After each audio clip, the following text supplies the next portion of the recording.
upcoming, the return of the Anderson Soirée. How important is it for the city to have a signature event? I think it is very important. Obviously, you and I know the background of Soiree, but basically, it was a volunteer event with some support for the city, but mainly, I think the early volunteers of Soiree were young and they could put up stages, they could run cable, and right at the end in '08, and I'd been in the office for 2 years, and was on that committee, and the committee just got old, and they retired, and we had a couple committee members that moved to other places, and so, but I always thought that we needed that signature event.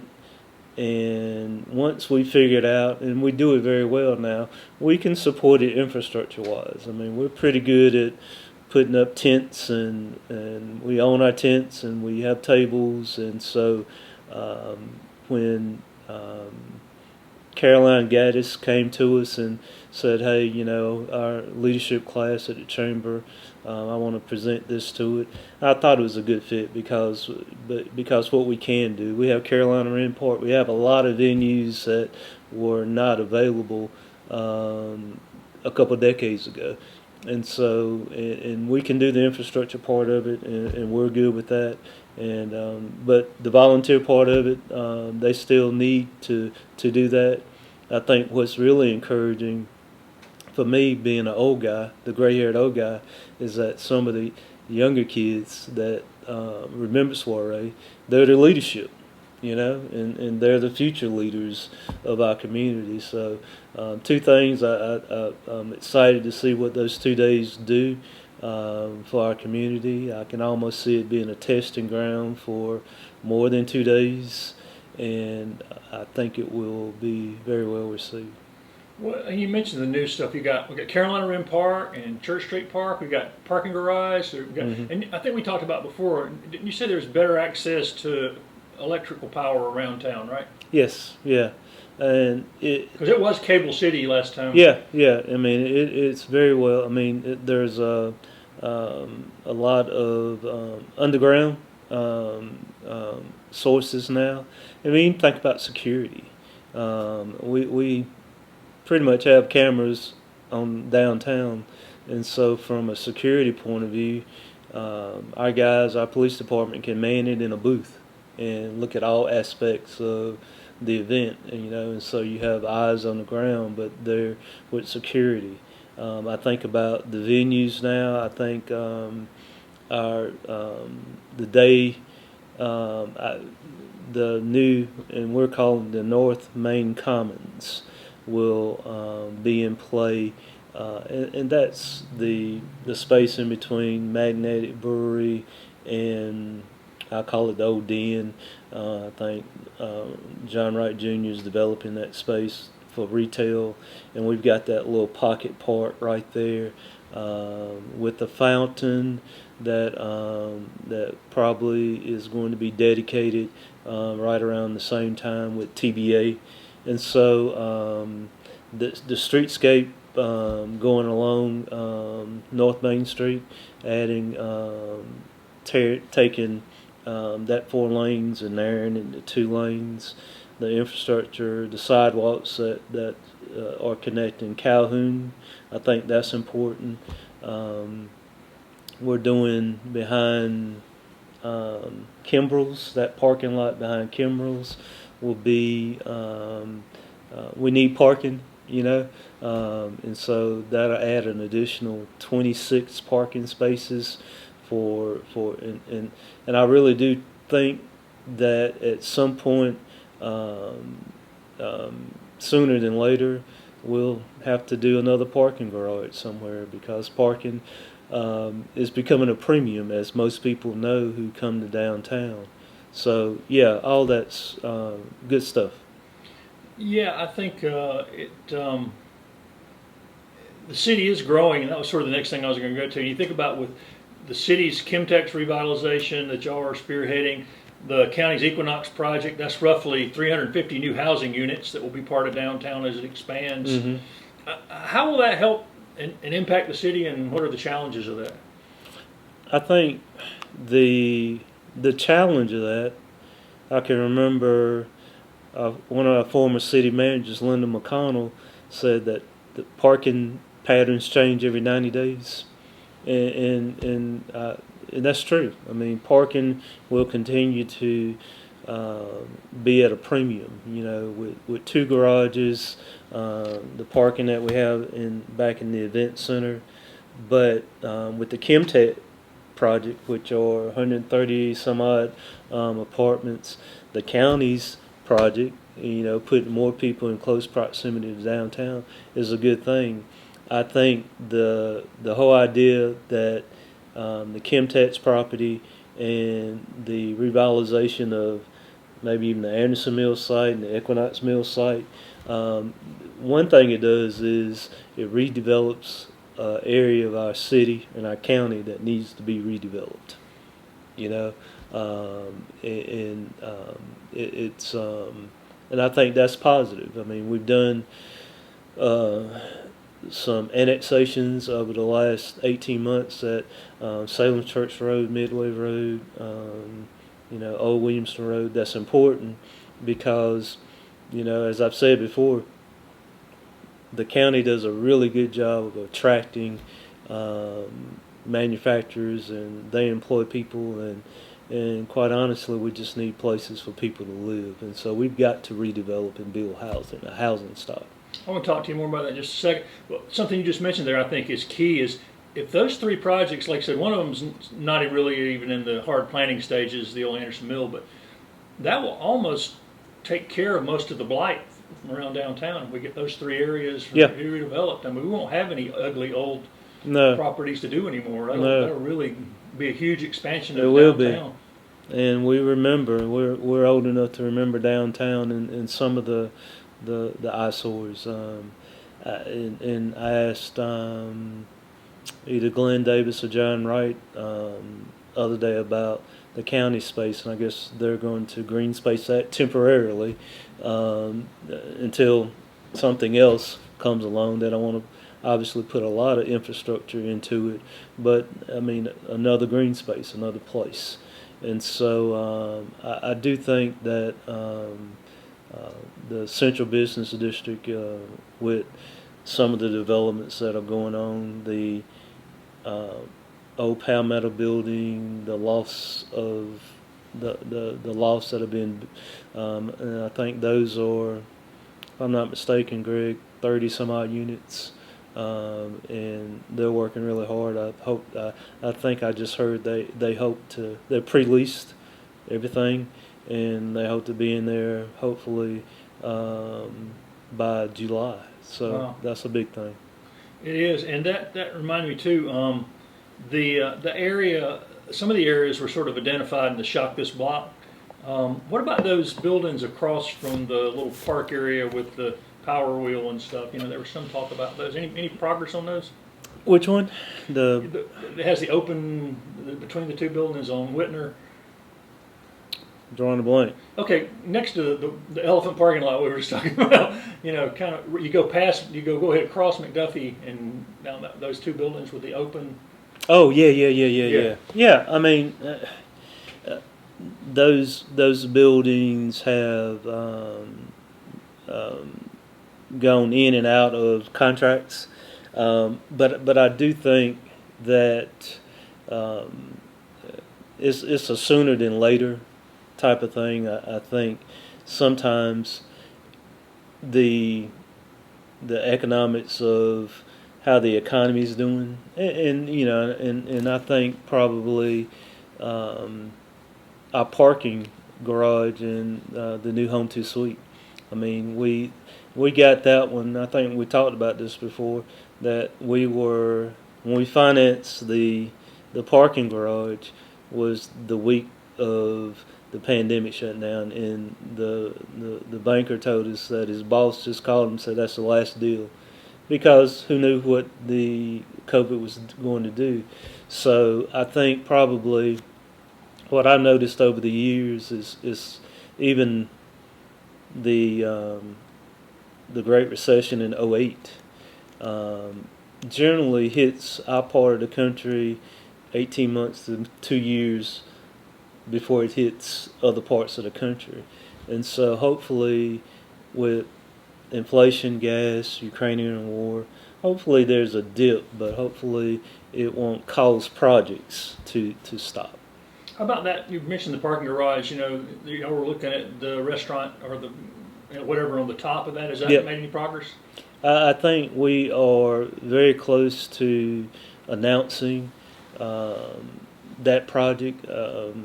There's talks with several different companies that would like that space. I think one of the things that we've been told is that it was really, I guess, the council was looking in the future, and we like one came in and said, well, we'd have to run gas lines and water, so we've already done that. Okay, and so they the people who are looking at that are very pleased with that. It's ready to move in, so to speak. I understand that one company that's looking at it said just that is in the business of rooftop venues, said it's probably would be one of the better ones from a scenic point of view if you've seen it, in the venue that they've done in big cities. So you don't have a timetable, but we're not talking 2 years down the road. We're talking No, we are talking probably hopefully an announcement within the next quarter. I think they're working out all the fine details, and there's not a lot of infrastructure involved in it, so I wouldn't think we're not talking 2 years. We're talking maybe in the year first of next year. You mentioned a while ago, before we got too far from it, annexation to make sure people had enough housing. How does the city council decide which areas make sense for annexation? That's a good question. I think we don't do it just by happenstance. I mean, we have to make sure that the police chief has to feel comfortable about covering the area. The fire chief has to be comfortable with it. The director of public works has to be comfortable with it, because we've got to buy equipment. We have to pick up more garbage, and so we have to look at these types of annexations. I would say we've been looking at different parts of the city for a decade. And once we decide that we can get to that area and understand how it impacts our business on the general fund side, that's kind of how we look at it. And I think the other part about it is, and we've got to grow, and I hope people understand that. I think I can remember Joe Riley, the mayor of Charleston. Everybody knows Joe Riley. He told me one day, he said, Terence, if you don't grow your city would die. And that I always remember saying that. So people expect quality of life things. I think one of the things that I'm so shocked at is the use of the bird scooters. I've seen some people our age that I'm like, that might not be a bad idea. That might not be a good idea for you to be on that bird scooter. So I've seen 60-some-year-old people use them, and I've seen, younger kids use them. And so that's just part of the vitality of a city. And so people want the amenities. They want dining. They want shopping opportunities. They want cultural. And when people are looking to either retire or relocate to raise a growing family, They look at those quality of life things, and that's what we do as municipalities, provide that quality of life. And so to do that, we got to grow. It's not strictly about growing the base for revenue. I mean, it's about growing the base to make sure that we stay on the list of places where people want to come. And I think by and large, the whole upstate of South Carolina has done that. I mean, we're halfway between Atlanta and Charlotte. We're halfway between Birmingham and Raleigh. We're in one of the largest mega regions, business regions in the country. I think the third largest business region in the country. So we're going to grow. We just got to be able to accommodate that growth. Well, 25, 30 years from now, when me and you won't be doing this, what would be a good number for the city of Anderson? To what population-wise would be a good? Do you have to think just a shot in the dark? I think probably I tell people a lot that we want to be Anderson, and they say, well, we need a baseball stadium like Greenville, and I'm like, we got a baseball team. They say, we do. I say, yep, it's called the Greenville Drive. They're 30 minutes up the road. So we want to be us, and so right now I think our population, we just came out of the census after we had annexed some things up on Salem Church Road, and so that was not in this census. My guess would be 20 years from now, maybe the city limits, and with infrastructure, infield building and so forth, we could be bigger than Spartanburg. And right now we're the third largest city in the upstate, and I would envision us being the second largest city in the upstate in a couple decades. How has the pandemic funding helped projects that y'all were working on, or was there anything y'all needed it for particularly? And, it helped small business. I mean, we did our part with small business. We did our part with mortgage assistance. It helped. Obviously it helped, and so that part of it. In particular, probably our hardest hit industry was restaurants. And so to see that some of our guys, some people were very strong and creative, and they made it through, and some didn't. And so that's part of it. But I do think that the pandemic money obviously helped, and so I think probably one of the bigger things that infrastructure-wise, roads and bridges, a lot of that money and gas tax money and so forth, I get concerned about local roads. I mean, the city and the county, we only have so much funding.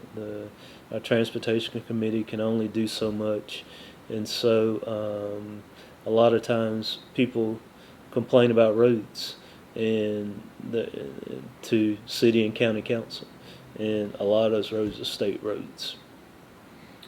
You mentioned quality of life issues. One of the big things I know the city continues to expand recreation programs and trails. Can you give me some updates on what all y'all doing there? Yep. The Lindley Park project that consists of the phase 2 of the Recreation Master Plan, which will be completed if it ever stops raining for 4 or 5 days in a row.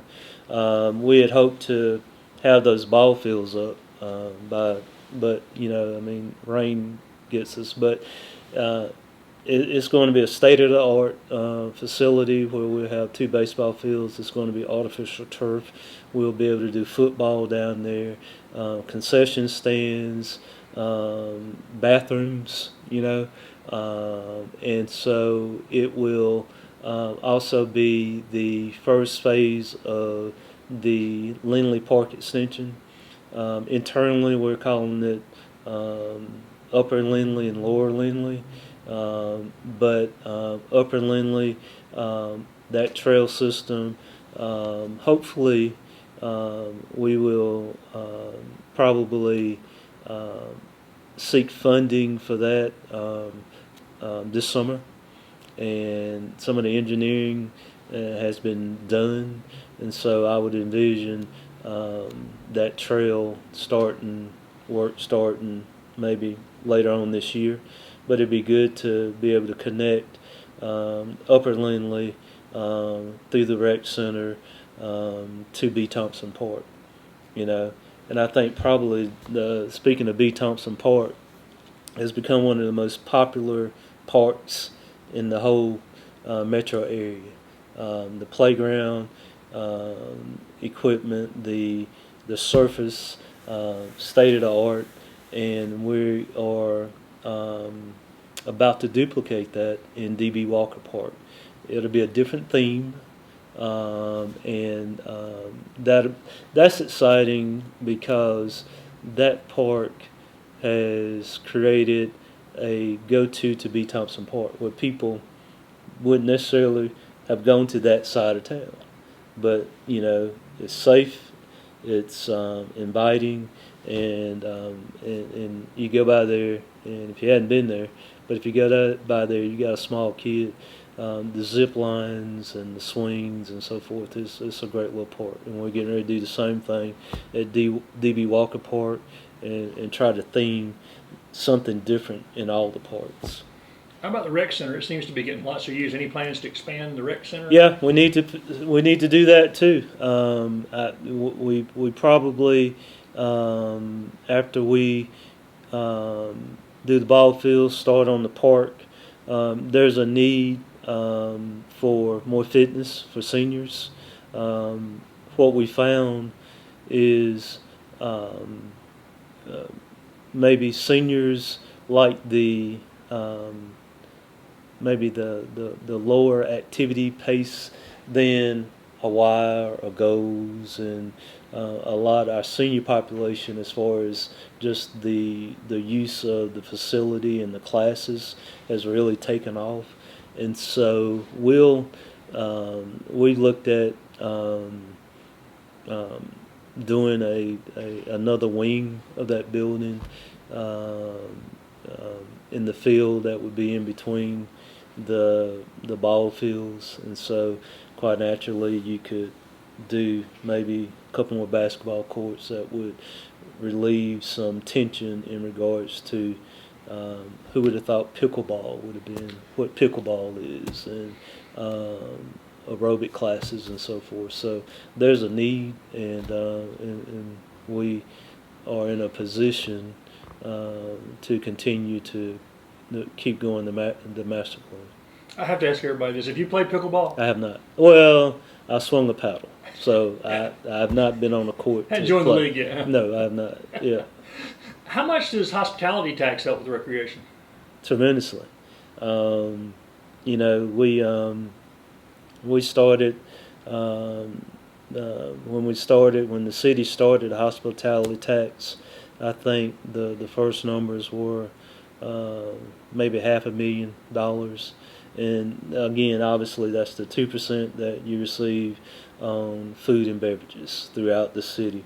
And I don't know what the numbers are. I think they've been very strong last year, and so I think last year it was a little bit over $3 million. And what that helps is it helps us pay for projects as we go.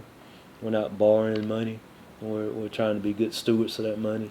And as you know, that money has to be used for specific things within the letter of the state law.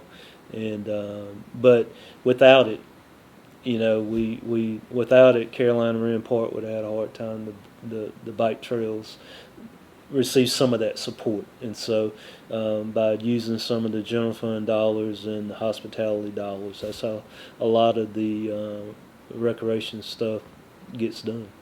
I know heading into summer, one of the things I know the city has helped sponsor and you've been involved in is the Reconciliation Project Yes. initiative with Equal Justice.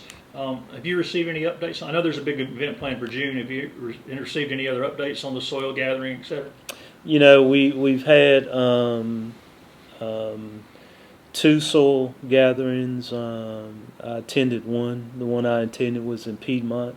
Very powerful. And what we're are talking about is there have been like 4,000 lynchings documented by EJI, Brian Stevenson in Montgomery, Alabama.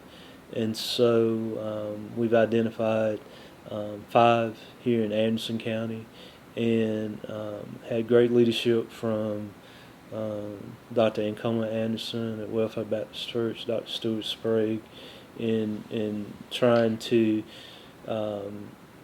number one, recognize that it happened and just trying to have a dialogue about how it affected us then and how it still affects our society. And so we have one. The third one is scheduled, I want to say, the 22nd, right here at the John Street parking lot. There's an EJI website, and those dates have been put on that. So the one you were talking, we had a Juneteenth celebration last year, and we'll do Juneteenth. I think is on maybe the 20th. Is that it's not one day, it's several days, and so I think we'll do something similar to what we did last year on the 20th. Well, the city has the Church Street project. Are there any other historic kind of projects the city's working on, or somewhere down the line? I don't see anything. I mean, obviously, the entire downtown district is a historic district. And sometimes I think we have a lot of parks, and one of the parks that we do have and I consider it a park, is Old Silverbrook. And we've done a great job over the last few years of maintaining that space. We don't need grave sites to be grown over with weeds and so forth. But I would like to give some love and make sure that we keep doing that old cemetery. Same thing with the majority black cemetery over on the west side of town. So those are parks, and we try to maintain those parks, and it's part of our history. They're very rich in history, both of them too. I mean, Yeah. it's almost like tours. That'd be historical tours. Yeah, going through and there are those other places. communities and we've done. I think we've done events and tours, but I mean it's worth taking a look at if you're in a community. You were recently reelected to your 5th term. We were trying to figure it out, but I know you're one of the city's longest serving, maybe consecutive, particularly. Mm-hmm. During that time, you've seen unprecedented growth, a major recession, a worldwide pandemic, and a pretty big boost in growth. What have you learned? What do you wish you'd known when you came in the first term? Wow, that's loaded. I think probably I knew that government moved slow, and the checks and balances of government, and so sometimes as a small business owner, you come in and the pace of things were very slow. I wish I had known that it was really slower than I thought. Sometimes you blink your eye and it's the end of the year, and you're still, for example, in the engineering phase of something, or DHEC told you couldn't do something, or the EPA said, you can't do that. So, and there are a lot of federal mandates. There are things that people tell you to do, and we're not going to tell you how to pay for it, but you got to make sure you do it. And I'm all for example, clean water. We got to have clean water, and we spent a lot of money, and we'll continue to spend a lot of money replacing infrastructure and pipes and making sure that we don't have sewer overflows that jeopardize our water. And so probably, but the good part about it is, and I've seen this, I've been very involved in our state municipal association as far as so I've gotten to know other mayors and other councils across the state, and I've always been very fortunate from day one to have 8 other people who had similar vision that I had. Now, we didn't always agree, but we always, up until now, and in the middle of the 16 years, we've always agreed to disagree respectfully. And we, to a person that has been on my council, and all of us would say that there's nobody on our council who we don't consider friends. And so, and I've seen the exact opposite in other places where it's turmoil and there's infighting, and that's no fun. And the blessing for me is that I've had only 3 city managers, and I've always had a council that that worked together and really didn't care who got the credit. I mean, we're not I got to get the credit on this one. So that's been rewarding. 16 years is a long time. I always tell people that's like 73 doggy years. But it's been rewarding. It's been probably been the most rewarding thing in my life. If you could have looked into a crystal ball right after you got elected to your first term and seen where Anderson is today, how pleased do you think you would have been? Oh, very pleased. I knew that we had potential, and I didn't run because I thought something was broken. I mean, we had a lot of good stuff going on. I just think that, as you know, I mean, I'm at a lot of different tables. I mean, locally, statewide, nationwide. And so I met a lot of people over the years that I think probably the job of a mayor is to say, I know somebody that you should talk to, or I've got a problem you should be able to talk to. And so if you're not at the table, you're not represented. And I try to be at the table so our community, not only the city of Anderson, but our whole region is represented. And so that's been rewarding. So, 4 more years.